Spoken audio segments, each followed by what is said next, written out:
wait, before I even start this, I'm just going to tell people to be wary of this game. It's a game called Project C. Now, Project C has a lot of people, like an all-star cast of developers behind it from Ubisoft and other publishers out there that have banded together to make this game. And I'm going to tell people right now to just back off of this title till there's some type of playable alpha. There is no playable alpha yet. All right. And yet people are putting money into this hand and fist. And it was interesting to me in one respect. The one thing that caught me about Project C is they want to make a very realistic economy in the game that translates into money. Very much like I think the game is called Entropia. I think I played that so many years ago, where you can take the credits in the game and you can swap them out for real life cash. Very similar to what Entropia did. Very similar to what Second Life did. So Project C wants to mimic the very a similar kind of exchange where you can take money from the game and then exchange it for real life currency and back and forth and back and forth and back and forth. I like economies. I've not seen a game do this successfully ever. Second Life landed flat on their face. They tried to do it. They tried to build economies within Second Life, but it was too interspersed and too fragmented, and gambling in Second Life was the only thing that was bringing in cash, and the lindens, which is the money inside of Second Life, could then be transferred out to real life money, still is to this day. But the US government came in and put the kibosh on all the gambling within the game. And they didn't like the fact that, they were competing against another currency. But now in our markets today, when we have, all these different types of Bitcoin and Ethereum, and we've got these cryptocurrencies now, I'm thinking games can kind of progress past getting the kibosh from the government, because the biggest eye of the government looking right now on different currencies out there are on cryptocurrencies. And so kind of alleviates this whole thing where games are trying to simulate taking currencies and then swapping them out for real currencies in real life and then back in. So anyway, this Project C that's one of their kind of their goals is to create some type of economy. A starter pack of 150, which is steep, no steeper than a Star Citizen, mind you, but at least Star Citizen has something that you can play, fly in, and play.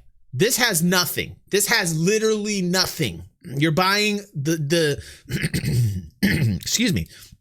You're literally buying, like, this is like buying JPEGs at this point, because there's no playable alpha right now.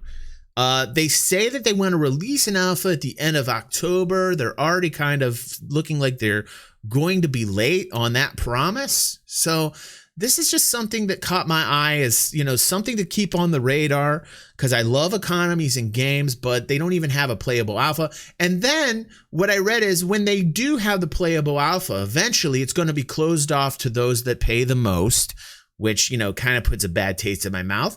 And also, there's a huge NDA contract up where you cannot post anything. Yes, that's true. Booch is right. Remember, Star Citizen started with nothing. And, that's absolutely right. And enough people bought in and enough people, pushed the money in to make it a reality, to make something playable. Booch is absolutely right. Star Citizen started the exact same way. So it should be interesting to see if Project C can also do it. But I would say, since there is no playable alpha yet, my advice to my audience is hold off until you can see some type of workable playable alpha. I would have said it for Star Citizen back in the day too. Had I started making Star Citizen content in 2011, 2012, when the Kickstarter first came out and there was no alpha, I'd have said the same goddamn thing to you guys. I would have said, wait till we see some type of playable game. Even when Hangers came out, it wouldn't have been enough for me, So that's pretty interesting. That's a good point by Bucha. I like that. So, there's quite a bit of money tied up in this right now. So it really should be interesting to see what happens to this. But I am putting a warning on this.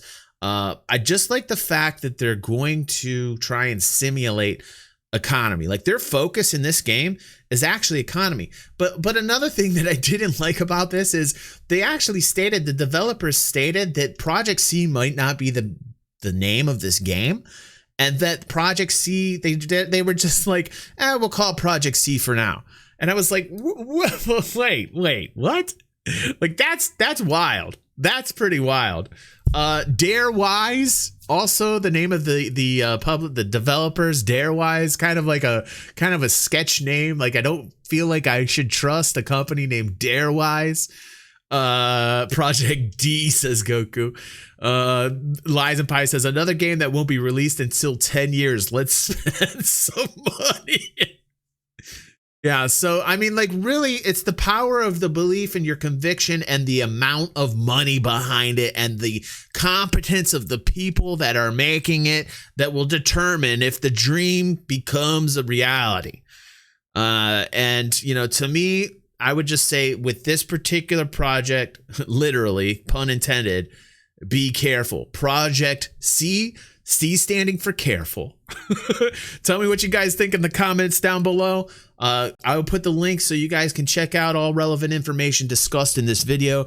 I would love to see what you guys have to say, and I will see you on the next